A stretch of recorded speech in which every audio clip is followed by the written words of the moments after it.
ಏನು ಇವತ್ತು ನಾವು ಬೆಳಗಾವಿಯಲ್ಲಿ ಶುಗರ್ ಕಮಿಷನರ್ ಆಫೀಸ್ ಮುಂದ ಪ್ರತಿಭಟನೆ ಮಾಡಿರ್ತಕ್ಕಂತ ಉದ್ದೇಶ ಏನಪ್ಪಾ ಅಂತಂದ್ರ ಸುಮಾರ 5,000 ಕೋಟಿ ರೂಪಾಯಿ ಕಬ್ಬಿನ ಬಾಕಿಯನ್ನ ಈ ರಾಜ್ಯದಲ್ಲಿ ಕಾರ್ಖಾನೆ ಮಾಲೀಕರ ಸುಮಾರು 3 ತಿಂಗಳ 4 ತಿಂಗಳ 2 ತಿಂಗಳ 1 ತಿಂಗಳ ಬಾಕಿ ಕೊಟ್ಟಿಲ್ಲ. ಇವತ್ತ ಸುಮಾರ 10-20 ಲಕ್ಷ ರೈತರು ಇವತ್ತು ಕಣ್ಣಾಗ ನೀರು ತಂದು ಅಳ್ತಾ ಇದಾರ. ಆದ್ರೂ ಕೂಡ ಈ ಕಬ್ಬಿನ ಬಿಲ್ ಅನ್ನು ಕೊಡಿಸ್ಬೇಕಂತೇಳಿ ಈ ರಾಜ್ಯದ ಮುಖ್ಯಮಂತ್ರಿ ಚಿಂತೆ ಮಾಡ್ಲಿಲ್ಲ, ಶುಗರ್ ಮಂತ್ರಿ ಚಿಂತೆ ಮಾಡ್ಲಿಲ್ಲ, ಈ 225 ಮಂದಿ ಶಾಸಕರು ಚಿಂತೆ ಮಾಡ್ಲಿಲ್ಲ. ಯಾಕಂದ್ರೆ 20 ಲಕ್ಷ ಇವತ್ತ ಕಬ್ಬು ಬೆಳೆಗಾರರ ಕೋಟ್ಯಾಂತರ ಜನ ಇವ್ರಿಗೆ ಮತದಾನ ಮಾಡಿದಾರ. ಇವತ್ತಲ್ಲಿ ಬೆಳಗಾವಿ ಒಳಗ ಬೆಂಗಳೂರೊಳಗ ಬಜೆಟ್ ಅಧಿವೇಶನ ನಡೆಯುತ್ತೆ, ಅಲ್ಲೂ ಕೂಡ ಚರ್ಚೆ ಮಾಡ್ತಾ ಇಲ್ಲ. ಅಂದ್ರ ಇವರೆಲ್ಲ ರೈತ ದ್ರೋಹಿಗಳದಾರ. ರೈತರ ಸಾಯಿಲ್ಪ 12 ತಿಂಗಳ ಕಬ್ಬು ಬೆಳೆದನವ ಬಂಡವಾಳ ಹಾಕಿ 15 ತಿಂಗಳ ಬಿಲ್ ಬಂದಿಲ್ಲ, ಆ ಕುಟುಂಬ ಸಾಯಿಲ್ಕರೆ ಬಾಕಿ ಕೊಡಿಸ್ಬೇಕನ್ನುವಂತ ಚಿಂತೆ ಸರ್ಕಾರಗಳಿಗಿಲ್ಲ, ಈ ಶುಗರ್ ಕಮಿಷನರ್ಗಿಲ್ಲ.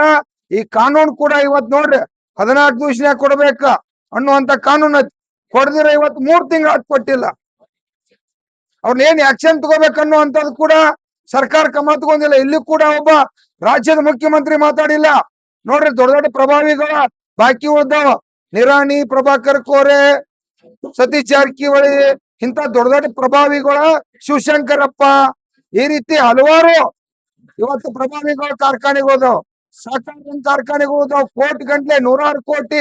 ಬೆಳಗಾವಿ ಜಿಲ್ಲಾ ಒಳಗ 1,000 ಕೋಟಿ, ಬಾಗಲಕೋಟೆ ಒಳಗೆ 1,500 ಕೋಟಿ, ವಿದರ, ಯಾದಗಿರಿ, ಗುಲ್ಬರ್ಗ, ಇಡೀ ರಾಜ್ಯ ತುಂಬಾ ಇವತ್ತ 5,000 ಕೋಟಿ ರೂಪಾಯಿ ಬಾಕಿ ಉಳಿಸ್ಕೊಂಡಾರಂತಂದ್ರ ಇನ್ನು ಕೂಡ ಯಾರು ಮಾತಾಡ್ತಿಲ್ಲ. ಆ ಕಾರಣಕ್ಕಾಗಿ ಬೆಳಗಾವಿ, ಬಾಗಲಕೋಟೆ, ಬಿಜಾಪುರ, ಯಾದಗಿರಿಯಿಂದ ಇವತ್ತ 100 ಜನ ರೈತರು ಬಂದ ಪ್ರತಿಭಟನೆ ಮಾಡತ್ತು. ರಾಜ್ಯದ ಮುಖ್ಯಮಂತ್ರಿಗೆ ಎಚ್ಚರಿಕೆ ಕೊಡ್ತಾ ಇದೀವಿ, ನಾವಿಲ್ಲಿ ಹುಡುಗಾಟಿಕೆ ಮಾಡಕ್ ಬಂದಿಲ್ಲ. ಕಬ್ಬಿನ ಬಾಕಿಯನ್ನು ವಸೂಲಿ ಮಾಡ್ಕೊಂಡು ಹೋಗಕ್ಕಾಗಿ ಶುಗರ್ ಕಮಿಷನರ್ ಆಫೀಸ್ ಬಂದ್ ಮಾಡಿ ಪ್ರತಿಭಟನೆ ಮಾಡಕ್ ಬಂದು ತಕ್ಷಣ ರಾಜ್ಯದ ಮುಖ್ಯಮಂತ್ರಿ ಅವರು ಕಬ್ಬಿನ ಬಾಕಿಯನ್ನು ರಾಜ್ಯದಲ್ಲಿ ಎಷ್ಟು ಬಾಕಿ ಉಳಿದೈತಿ ತಕ್ಷಣ ಬಾಕಿ ಕೊಡಿಸ್ಬೇಕು. ಇವತ್ತು ಸಾಯಂಕಾಲ ಒಳಗಾಗಿ ಆದೇಶ ಮಾಡ್ಬೇಕು, ಬಾಕಿ ಕೊಡಿಸ್ಬೇಕಿಲ್ಲ ಅಂದ್ರ ನಾವು ಅಹೋರಾತ್ರಿ ಆಗುವತ್ತು ಪ್ರತಿಭಟನೆ ಮಾಡಿ ಬಾಕಿ ವಸೂಲಿ ಮಾಡ್ಕೊಂಡು ಮನೆಗೆ ಹೋಗ್ತೋತೆ ರಾಜ್ಯ ಸರ್ಕಾರಕ್ಕ, ರಾಜ್ಯದ ಮುಖ್ಯಮಂತ್ರಿಗೆ, ಶುಗರ್ ಮಂತ್ರಿಗೆ ಎಚ್ಚರಿಕೆಯನ್ನು ಕೊಡ್ತಾ ಇದೀವಿ. 5,000 ಕೋಟಿ ರೂಪಾಯಿ ಬಾಕಿ ಉಳಿದೈತಿ ರಾಜ್ಯದಂತ, 5,000 ಕೋಟಿ ಉಳಿದೈತಿ. ಬೆಳಗಾವಿ ಒಳಗೂ ಕೂಡ ಸಾವಿರಾರು ಕೋಟಿ ರೂಪಾಯಿ ಉಳಿದೈತಿ. ಇಲ್ಲಿ ಇರ್ತಕ್ಕಂತ ಜಿಲ್ಲಾಧಿಕಾರಿ ಕೂಡ ಇಲ್ಲಿ ತಕ್ಷಣ ಬರ್ಬೇಕು, ಯಾಕಂದ್ರೆ ಅವ್ರಿಗೂ ಕೆಲಸ ಐತಿ. ಯಾಕೆ 1,000 ಕೋಟಿ ಗಂಟ್ಲೆ ಇವತ್ತು ಕಾರ್ಖಾನೆ ಬಾಕಿ ಉಳಿಸ್ಕೊಂಡಾರು, ಅದಕ್ಕಾಗಿ ತಕ್ಷಣ ಜಿಲ್ಲಾಧಿಕಾರಿ ಕೂಡ ಬಂದವರು ಉತ್ತರ ಕೊಡ್ಬೇಕು.